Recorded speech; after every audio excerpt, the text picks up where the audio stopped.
Storytellers in hip-hop are aplenty, but world builders are something special in the genre. There isn't an artist in the 2010s who evolved as frequently and as intricately as Tyler, the Creator, an artist who even at 16 was writing Bastard, painting the portrait of teenage adolescence in all its edgy, hyperbolic views.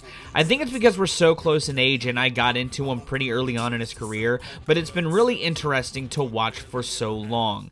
His era that he closed the 2010s with shows a personal growth while widening a scope that has seen some of his most revered and polarizing material in the albums Flower Boy and Igor. With the cycle of his 7th and most recent album as of making this video, Call Me If You Get Lost, we see him masterfully evolving his world building and storytelling while creating a sound and release cycle that adds to the experience, in tandem with thematically adding his spin to the 2000s nostalgia that's been creeping throughout pockets of the music scene in the last few years. On top of that, I'd argue the entire portrait of this world is his best release to date. What makes it that strong? Let's discuss. A thread that permeates throughout Tyler's discography, regardless of his style changes, is one of heartbreak. Don't get it twisted. Tyler fucks, but his music has always had touches of reflecting on the emotional impact people have made on him. With Call Me If You Get Lost, Tyler turns his narrative style of album construction that he's toyed with in the past on records like Wolf and mixes it with the deeper emotional focus from records like Igor especially into a layered presentation that takes inspiration from each aspect of his career. Hell, the timing of releasing a record explicitly about traveling and living the lavish rich dude life in 2021 was such a nice escape from the depressing world that was at the time still hit from the beginning of the pandemic.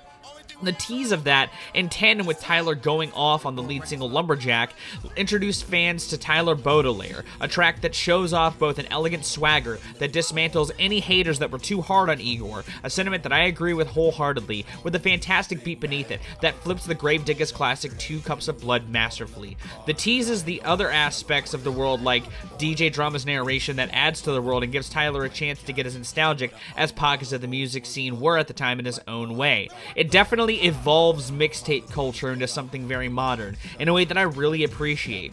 While the album doesn't lose that heavier melodic edge that carried both Igor and Flower Boy, and dropping What's Your Name after that to introduce the other half of Tyler's love story was another choice pick to tease next. A smooth jam that samples H-Town's Backseat with No Sheets. It's got such a huge chorus that flourishes out. The vocal layering is sick. It added to the cinematic scope that this album rolls with. Both music videos are so well put together and do their job to give us a glimpse into the world of infidelity that permeates on the themes of the album as a whole.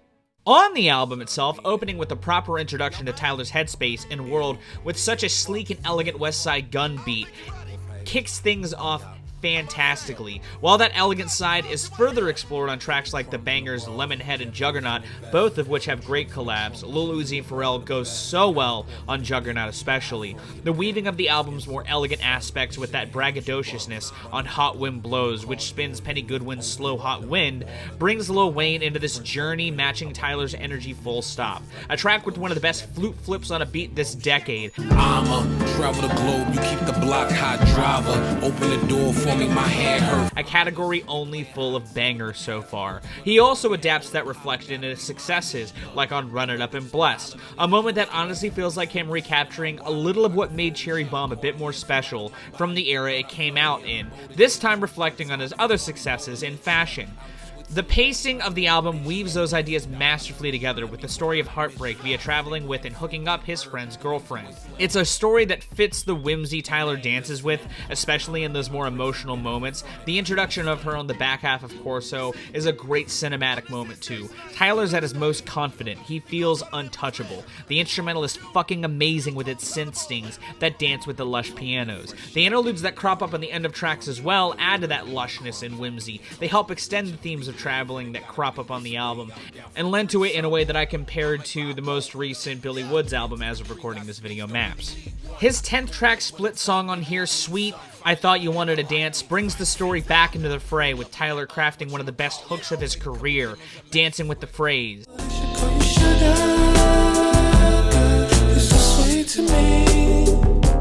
that keeps the listener in what is his emotional highest with this girl before she ultimately breaks his heart by choosing her boyfriend over him, which flips that elegant twist into this chill reggae-influenced jam where Tyler and seemingly his lover both express their love in spite of her decision, with Fana Hughes in the second verse. Again, a very cinematic story piece done well. When Wilshire comes in as the penultimate track, Tyler sounds so removed from the events, but he still speaks with such intimacy about it. It acts as a sort of real resolve by the time it comes up in the track listing. Tyler further blurs the lines of Baudelaire and himself with tracks like Mama Talk, Rise, and Massa, the former an interlude where Tyler's mom talks about how much Tyler means to him, and Massa reflecting more on his rise to fame and linking that with subjects on Manifesto, a moment where Tyler speaks on his lack of dropping any music, talking about the Black Lives Matter movement, along with his more problematic past. Moments like this honestly feel very ahead of where the curve of the general scene was heading too, given where projects like Kendrick's and Denzel's and JID's latest were spinning the ideas of therapy and mental health to accept your own past mistakes and find a better self on the other side. All of that alone already put it above Flower Boy for me too, but do you know what put it even farther ahead and the best of his Discog discussion for me? I'm fucking sorry! Yeah, I'm sorry. The estate sale is the best way Tyler could have done a coda to Baudelaire's world, framing it like it's even further down the proverbial timeline, and these are the last glimpses into Tyler's world as he casts it into the sunset, is the chef's kiss to this larger-than-the-average-life album rollout. It feels like the deleted scenes that further explore avenues from the album, mainly in one lane, but each aspect does get a little love here and there. Stuntman is another banger with Vince Staples, while What a Day and Heaven to Me feel like Tyler's victory laps and basking on his own success on Madlib and Kanye beats respectively, but the idea of a life with this woman he's fallen in love with out of infidelity are a bigger focus to give Tyler's tragedy more depth. And most of the rest of the bonus tracks explore how down bad Tyler gets, with finally bringing A$AP Rocky into this era, and is another great track with these two. Dogtooth's chorus straight up expresses, She could ride my face, I don't want nothing in return, except for some her time and all her love, that's my concern. Boyfriend Girlfriend feels like that lost Polaroid taken early on this world's timeline. They're all choice pieces of the proverbial world as it was, that all excel, but the piece de resistance comes in the closer Sorry Not Sorry, a track that reads like the last conversation one would have before you never see them again.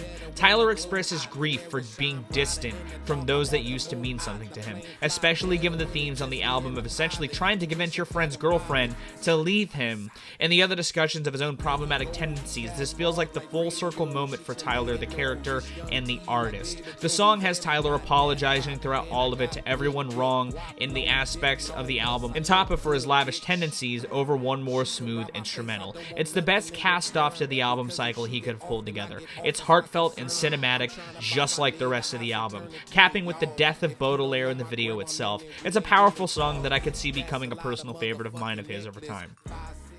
I'd still make the argument Flower Boy is easily his second best project to date though. It's an album that takes the positive energy he was channeling on Cherry Bomb and smooths it out into an album that focuses the storytelling through world building into a character piece that felt like a more intimate self-portrait, on top of keeping a dynamic but very hook-driven expansion of his sound in the process. The thematics of flowers in the titles and the concept of blooming within like one inside a garden shed blossoms into a fantastic full circle evolution that gives Tyler's career a wonderful pivot point. Letting the melody play that was planted on tracks like Two-Seater on Cherry Bomb evolve into classics like See You Again with Cali Uchis further enhance that feeling. A track that takes the emotion of love and turns it into a global scale intensity with an instant catchiness. That love made more intimate on Garden Shed with Estelle, a washed out track that plants the seeds of Tyler embracing his more queer side, something that can be a tough subject to confront, especially in this genre. Collaborations with Frank Ocean on Where This Flower Blooms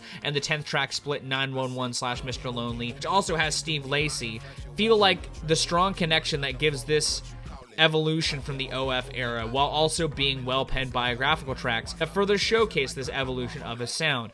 The switch up into Mr. Lonely is just fucking incredible. The inclusion of bangers like I Ain't Got Time and Who That Boy which is another iconic collab with Rocky, helped sonically round out the project too, with Tyler also showcasing the evolution of his style with bars. Flower Boy was easily his best to me for a long time, but to see him sprout from this into projects that would lead to Call Me If You Get Lost are what make following artists like Tyler exciting. When he does top himself, it shows just how high a creative artist of his caliber can reach.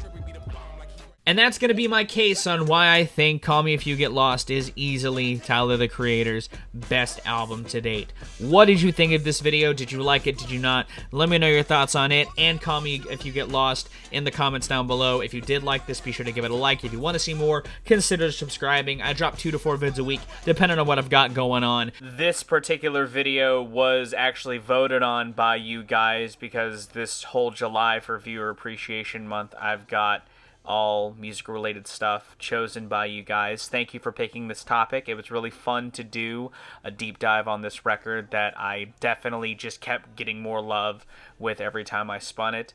Thank you again so very much for watching. I'm gonna go. I've been Viral Rack. You guys have good days, lives, and situations, and I'll see you another day.